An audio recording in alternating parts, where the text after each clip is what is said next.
I have to tell you, I'm both challenged and excited. My excitement is I get a chance to give something back. My challenge is the shortest seminar I usually do is 50 hours. And I'm not exaggerating. I do weekends, and what I do more than that, obviously, coach people, but I'm into immersion, because how'd you learn language? You didn't learn it by just learning principles. You got in it and you did it so often that it became real. And the bottom line of why I'm here, besides being crazy mofo, is that I'm really in a position, I'm not here to motivate you, obviously, you don't need that. And a lot of times that's what people think I do, and it's the furthest thing from it. What happens though is people say to me, well, I don't need any motivation. And I say, well, that's interesting, that's not what I do. I'm the why guy. I don't know why you do what you do. What is your motive for action? What is it that drives you in your life today, not 10 years ago, or are you running the same pattern? Because I believe that the invisible force of internal drive activated is the most important thing in the world. I'm here because I believe emotion is the force of life. All of us here have great minds. You know, most of us here have great minds, right? I don't know if I'm in the category, but we all know how to think. And with our minds, we can rationalize anything, we can make anything happen. We can, I agree with what was described a few days ago about this idea that people work in their self-interest, but we all know that that's bullshit at times. You don't work in your self-interest all the time. Because when emotion comes into it, the wiring changes in the way it functions. And so it's wonderful for us to think intellectually about how the life of the world is, and especially those who are very smart. We can play this game in our head, but I really want to know what's driving you. And what I'd like to maybe invite you to do by the end of this talk is explore where you are today for two reasons. One, so that you can contribute more. And two, so that hopefully we can not just understand other people more, but maybe appreciate them more and create the kinds of connections that can stop some of the challenges that we face in our society today. They're only going to get magnified by the very technology that's connecting us, because it's making us intersect. And that intersection doesn't always create the view of everybody now understands everybody and everybody appreciates everybody. So I've had an obsession basically for 30 years. And that obsession has been what makes the difference in the quality of people's lives? What makes a difference in their performance? Because that's what I got hired to do. I got to produce the result now. That's what I've done for 30 years. I get the phone call when the athlete is burning down on national television and they were ahead by 5 strokes and now they can't get back on the course. And I got to do something right now to get the result or nothing matters. I get the phone call when the child is going to commit suicide, and I got to do something right now. And in 29 years, I'm very grateful to tell you I've never lost one in 29 years. It doesn't mean I won't someday, but I haven't done it. And the reason is an understanding of these human needs that I want to talk to you about. So when I get those calls about performance, that's one thing, like how do you make a change? But also, I'm looking to see what is it that's shaping that person's ability to contribute, to do something beyond themselves. So maybe the real question is, you know, I look at life and say there's 2 master lessons. One is there's the science of achievement, which almost everyone in this room has mastered to an amazing extent. That's how do you take the invisible and make it visible, right? How do you take what you dream about and make it happen? Whether it be your business, your contribution to society, money, whatever it is for you, your body, your family. But the other lesson of life that is rarely mastered is the art of fulfillment. Because science is easy, right? We know the rules, you write the code, you follow those, and you get the result. Once you know the game, you just, you up the ante, don't you? But when it comes to fulfillment, that's an art. And the reason is it's about appreciation and it's about contribution. You can only feel so much by yourself. So I've had an interesting laboratory to try to answer the question of the real question, which is what's the difference in somebody's life if you look at somebody like those people that you've given everything to, like all the resources they say they need. You gave them not a $100 computer, you gave them the best computer. You gave them love, you gave them joy, you were there to comfort them. And those people very often, and you know some of them I'm sure, end up the rest of their life with all this love, education, money, and background, spending their life going in and out of rehab. And then you meet people that have been through ultimate pain, psychologically, sexually, spiritually, emotionally abused, and not always, but often they become some of the people that contribute the most to society. So the question we got to ask ourselves really is, what is it? What is it that shapes us? And we live in a therapy culture. Most of us don't do that, but the culture is a therapy culture. And what I mean by that is the mindset that we are our past. And everybody in this room, you wouldn't be in this room if you bought that theory, but most of society thinks biography is destiny. The past equals the future. And of course it does if you live there. But what people in this room know, and what we have to remind ourselves though, because you can know something intellectually, you can know what to do and then not use it, not apply it. So really what we got to remind ourselves is decision is the ultimate power. That's what it really is. Now, when you ask people, have you failed to achieve something? How many have ever failed to achieve something significant in your life? Say, I. Thanks for the interaction on a high level there. But if you ask people, why didn't you achieve something? Somebody who's working for you, or a partner, or even yourself, and you failed to achieve a goal, what's the reason people say they failed to achieve? What do they tell you? didn't know enough, didn't have the knowledge, didn't have the money, didn't have the time, didn't have the technology, I didn't have the right manager. Didn't have the Supreme Court.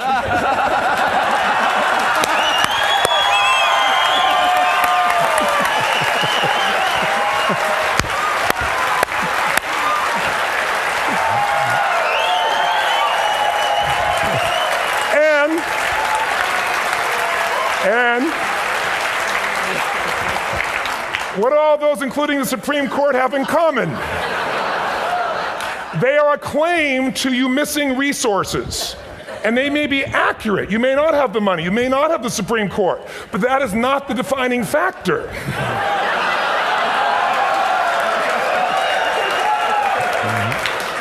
And you correct me if I'm wrong. The defining factor is never resources, it's resourcefulness. And what I mean specifically, rather than just some phrase, is if you have emotion, human emotion, something that I experienced from you day before yesterday at a level that is as profound as I've ever experienced, and if you'd communicated with that emotion, I believe you would have beat his ass and won.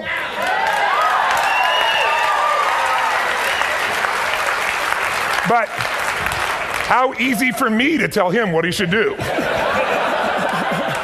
Idiot, Robbins.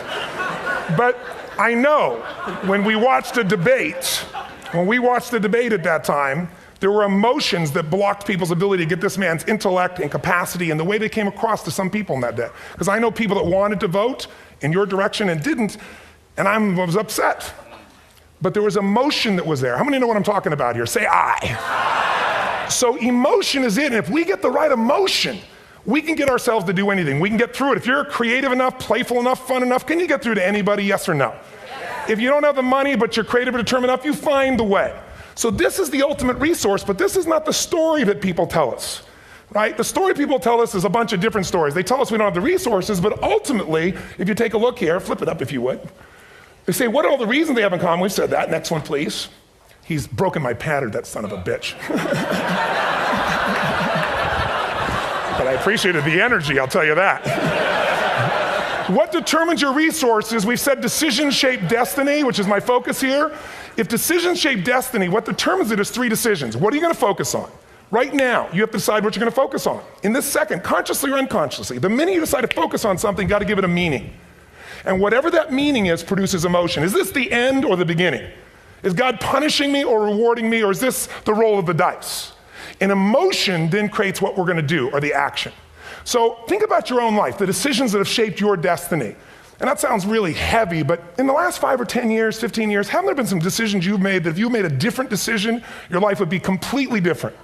How many can think of one, honestly? Better or worse? Say I. So the bottom line is maybe it was where to go to work and you met the love of your life there. Maybe it was a career decision. I know the Google geniuses I saw here. I understand that their decision was to sell their technology at first. What if they made that decision versus to build their own culture? How would the world be different? How would their lives be different? Their impact. The history of our world is these decisions. When a woman stands up and says, no, I won't go to the back of the bus, she didn't just affect her life. That decision shaped our culture. Or someone standing in front of a tank. Or being in a position like Lance Armstrong and someone says to you, you got testicular cancer. That's pretty tough for any male, especially if you ride a bike. Right? You got it in your brain, you got it in your lungs. But what was his decision of what to focus on?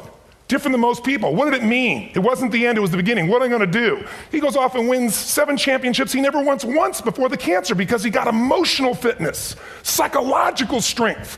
That's the difference in human beings that I've seen of the 3 million I've been around. Because that's about my lab. I've had 3 million people from 80 different countries that I've had a chance to interact with over the last 29 years. And after a while, patterns become obvious. You see that South America and Africa maybe connect in a certain way, right? Other people say, oh, that sounds ridiculous. It's simple. So what shaped Lance? What shapes you? 2 invisible forces, very quickly. 1, state. We all have had times. Have you had a time you did something and after you did it, you thought to yourself, I can't believe I said that. I can't believe I did that. That was so stupid. Who's been there? Say I. Have you ever done something after you do it, you go, that was me. Right? It wasn't your ability, it was your state. Your model of the world is what shapes you long term. Your model of the world is the filter. That's what's shaping us. That's what makes people make decisions. When we want to influence somebody, we got to know what already influences them. And it's made up of 3 parts, I believe. First, what's your target? What are you after? Which I believe it's not your desires. You can get your desires to goals. How many of you got a goal or desire and thought, is this all there is? How many have been there? Say aye. So it's needs we have. I believe there are 6 human needs. Second, once you know what the target that's driving you is and you uncover it for the truth, you don't form it, you uncover it. Then you find out what's your map. What's the belief systems that are telling you how to get those needs? Some people think the way to get those needs is destroy the world. Some people is to build something, create something, love someone. And then there's the fuel you pick. So very quickly, 6 needs, let me tell you what they are. First one, certainty. Now these are not goals or desires, these are universal. Everyone needs certainty that they can avoid pain, at least be comfortable. Now how do you get it? Control everybody, develop a skill, give up, smoke a cigarette. If you got totally certain, ironically, even though we all need that, like if you're not certain about your health or your children or money, you don't think about much more. You're not sure the ceiling's gonna hold up, you're gonna listen to any speaker. But while we go for certainty differently, if we get total certainty, we get what? What do you feel if you're certain? You know what's gonna happen, when it's gonna happen, how it's gonna happen, what would you feel? Bored out of your mind. So God, in her infinite wisdom, gave us a second human need, which is uncertainty. We need variety. We need surprise. How many of you here love surprises? Say aye. Bullshit. You like the surprises you want. The ones you don't want, you call problems, but you need them. So variety is important. Have you ever rented a video or a film that you've already seen? Who's done this? Get a fucking life. Right? Why are you doing it? You're certain it's good because you read it before, saw it before, but you're hoping it's been long enough you've forgotten enough there's variety. Third human need, critical, significance. We all need to feel important, special, unique. You can get it by making more money. You can do it by being more spiritual. You can do it by getting yourself in a situation where you put more tattoos and earrings in places humans don't want to know.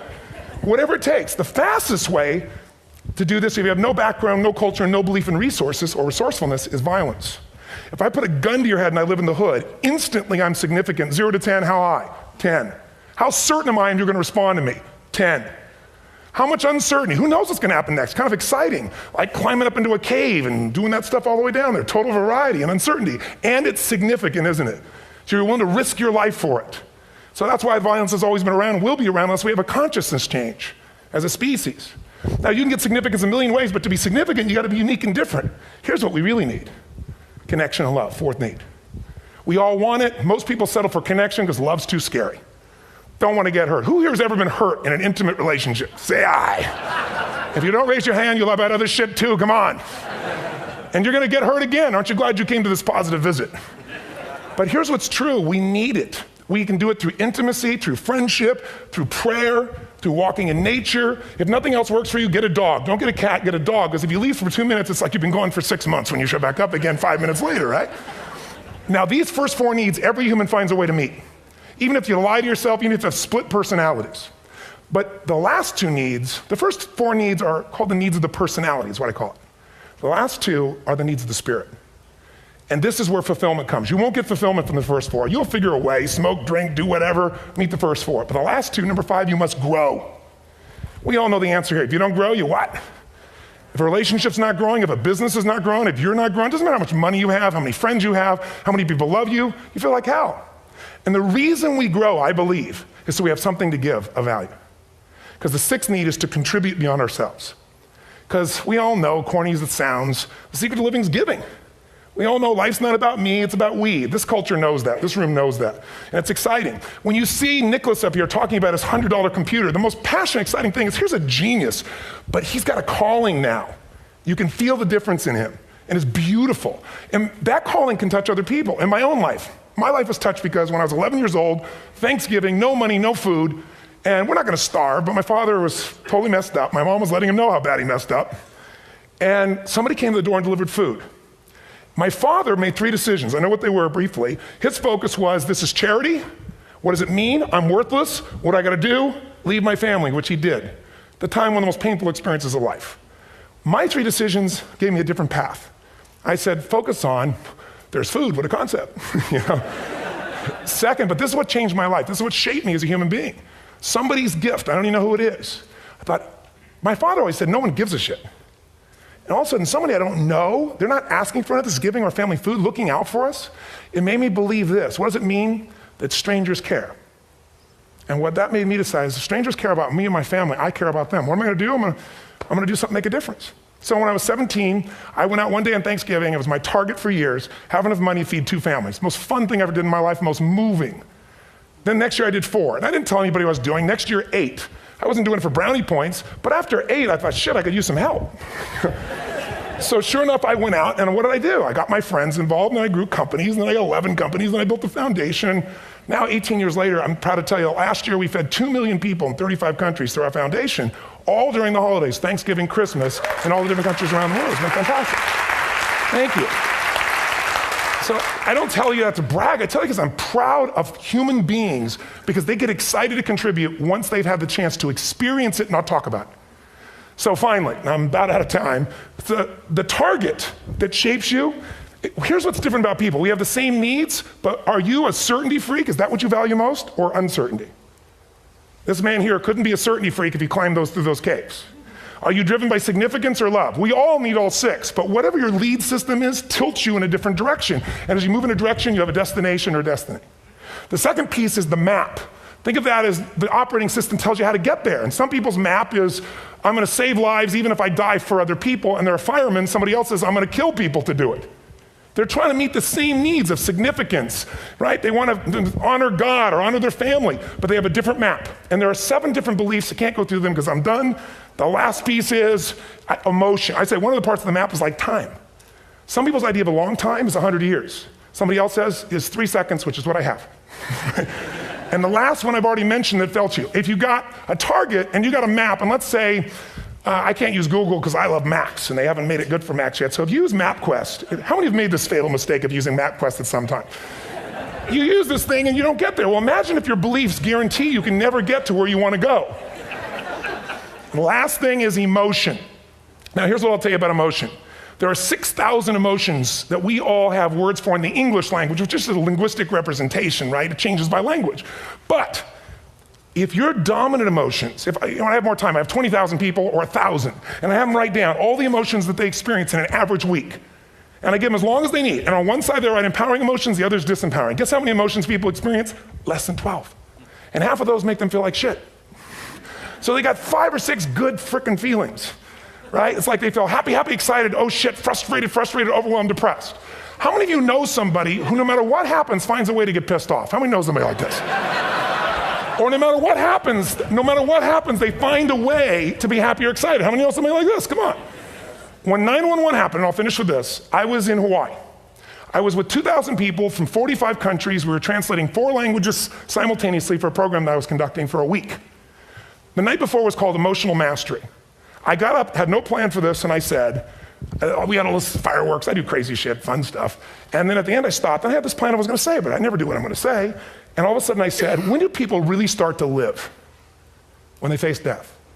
And then I went through this whole thing about if you were gonna get off this island, if 9 days from now you were gonna die, who would you call, what would you say, what would you do? One woman, well that night is when 9/11 happened. One woman had come to the seminar, and when she came there, her previous boyfriend had been kidnapped and murdered. Her friend, or her new boyfriend, wanted to marry her, and she said no. He said, if you leave and go to that Hawaii thing, it's over with us. She said it's over. When I finished that night, she called him and left a message, true story, at the top of the World Trade Center where he worked, saying, honey, I love you. I just want you to know, I want to marry you. It was stupid of me. She was asleep, because it was 3 a.m. for us, when he called her back from the top and said, honey, I can't tell you what this means. He said, I don't know how to tell you this, but you give me the greatest gift because I'm going to die. And she played the recording for us in the room. She was on Larry King later. And he said, you're probably wondering how on earth this could happen to you twice. And he said, all I can say to you is, this must be God's message to you, honey. From now on, every day, give your all, love your all. Don't let anything ever stop you. She finishes, and a man stands up and he says, I'm from Pakistan, I'm a Muslim. I'd love to hold your hand and say I'm sorry, but frankly, this is retribution. I can't tell you the rest because I'm out of time.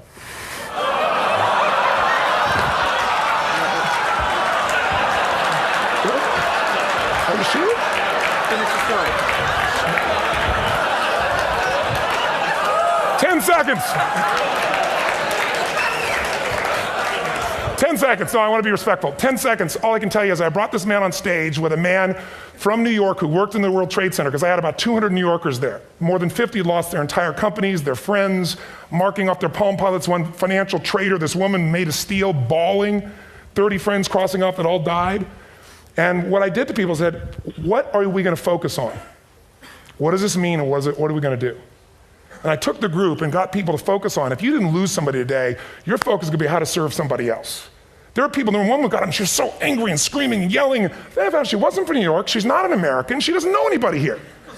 I said, you always get angry. She said, yes. Guilty people got guilty, sad people got sad. And I took these two men and did what I call an indirect negotiation. Jewish man with family in the occupied territories, from New York, who would have died if he was at work that day. And this man who wanted to be a terrorist, and made it very clear. And the integration that happened is on a film, which I'll be happy to send you, so you can really see what actually happened instead of my verbalization of it. But the two of them not only came together and changed their beliefs and models of the world, but they worked together to bring, for almost 4 years now, to various mosques and synagogues, the idea of how to create peace. And he wrote a book, which is called My Jihad, My Way of Peace. So transformation can happen. So my invitation to you is this. Explore your web, the web in here. The needs, the beliefs, the emotions that are controlling you, for two reasons. So there's more of you to give. Achieve too, we all want to do it, but I mean give, because that's what's going to fill you up. And secondly, so you can appreciate, not just understand, that's intellectual, that's mind, but appreciate what's driving other people. It's the only way our world's going to change. God bless you, thank you, I hope this will serve. Tony Robbins.